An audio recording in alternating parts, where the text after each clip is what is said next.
अस्सलाम वालेकुम दोस्तों, I am Bibi Maryam from BUMS second phase of Luqman Unani medical college and hospital Bijapur.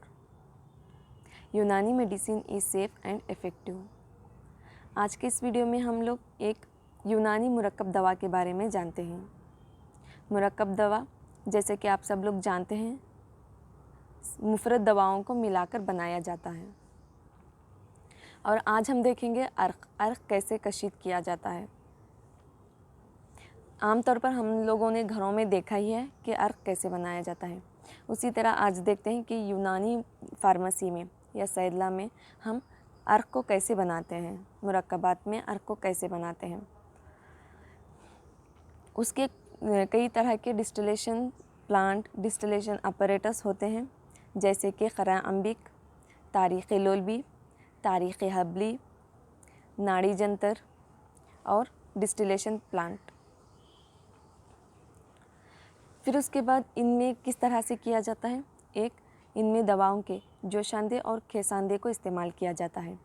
जोशांदा यानी कि दवा में पानी डाल के गरम करना या जोश देना, इसको जोशांदा कहते हैं। और दवाओं को रात भर भिगो के इस्तेमाल करना, उसे खेसांदा कहते हैं। तो जब हम अमल तारीख़ करते हैं या अर्क किसी का निकालते हैं तो दवाओं के जोशांदे या खेसांदे दोनों को भी इस्तेमाल कर सकते हैं।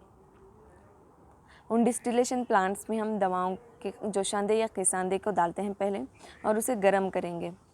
जब वो गर्म होकर वेपर्स के फॉर्म में कन्वर्ट हो जाएगा तो उसे ठंडा पानी ऊपर रख कर या ठंडा पानी उसके ऊपर डाल के या फिर ठंडा कपड़ा लपेट के उसको हम सयाल दवा में या लिक्विड फॉर्म में कन्वर्ट कर लेंगे और उसी को कलेक्ट करना हमारा मकसद होता है और उसी को हम क्या कहते हैं, अर्क कहते हैं। तो आज है हमारा अर्क गौज़बान। गौज़बान आप लोगों ने सुना ही होगा, एक यूनानी मुफरिद दवा है या सिंगल दवा है, सिंगल ड्रग, यूनानी सिंगल ड्रग है अर्क गौज़बान। तो आज हम उसका अर्क निकाल रहे हैं। इसमें हम खरा अम्बी का इस्तेमाल करेंगे, हम उसकी वीडियो भी अपलोड कर देंगे। खरा अम्बिक में दवा को रात को गौज़बान कितना लेना है हमें, 600 ग्राम और पानी 6 लीटर,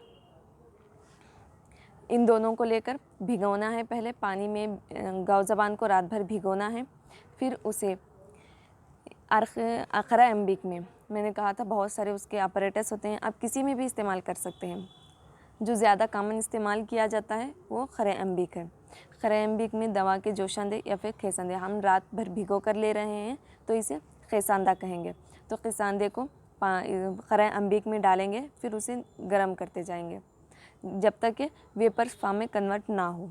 जब ये वेपर्स फॉर्म में कन्वर्ट होगा तो ऊपर से एक हमारा ठंडे पानी का नल रहेगा, वो वेपर्स ठंडे होकर एक लिक्विड फॉर्म में कन्वर्ट हो जाएंगे। उन लिक्विड फॉर्म का जो दवा बनती है, जो सयाल दवा बनती है, उसी को हम एक अलग पतीले में या बर्तन में कलेक्ट कर लेंगे, जिसे हम अर्क कहते हैं। इसी को हम अर्क गौज़बान कहते हैं। तो ये हो गया हमारा डिस्टिलेशन प्रोसेस। दवाओं के जोशांदे या खेसांदे को गर्म करेंगे जब तक कि वो वेपर्स में कन्वर्ट ना हो। जब ये वेपर्स में कन्वर्ट हो जाए या बुखारात इख्तियार हो जाए तो इसमें ठंडा पानी डालकर फिर उसे लिक्विड फॉर्म में कन्वर्ट किया जाता है। और रही बात इसकी डोसेज की या मिक़दार खुराक इसकी, 12 ml ये अर्क को शरबत बनफ़शा 125 ml शरबत बनफ़शा लेना है या 125 ml सादा पानी लेना है, उसमें 12 ml अर्क गौज़बान मिलाकर पीना है। अब रही बात इसके इस्तेमालात के, कहाँ कहाँ पे इसका इस्तेमाल किया जाता है।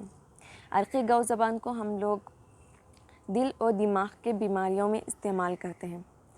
कोई भी तरह की दिल और दिमाग की किसी भी तरह की बीमारी है तो उसको इसमें इस्तेमाल करते हैं। फिर गर्मी को तस्कीन देने के लिए, अगर किसी के बदन में ज़्यादा गर्मी बढ़ गई है तो उसको कम करने या तस्कीन देने के लिए भी इसका इस्तेमाल करते हैं। फिर अगर किसी को ज़्यादा प्यास लगती है गर्मी के दिनों में भी या नॉर्मल डेज़ में भी अगर किसी को ज़्यादा प्यास लगती है तो इसको तस्कीन देने के लिए भी हम इसका इस्तेमाल करते हैं। तो ये था हमारा अर्क़ गौ ज़बान, उसके डोसेज, उसके इस्तेमालात और उसकी प्रिपरेशन। अगर इसमें आपको किसी तरह का भी डाउट हो तो मुझे पूछ सकते हैं। मिलते हैं नेक्स्ट वीडियो में, तब तक के लिए stay safe and stay healthy. Thank you.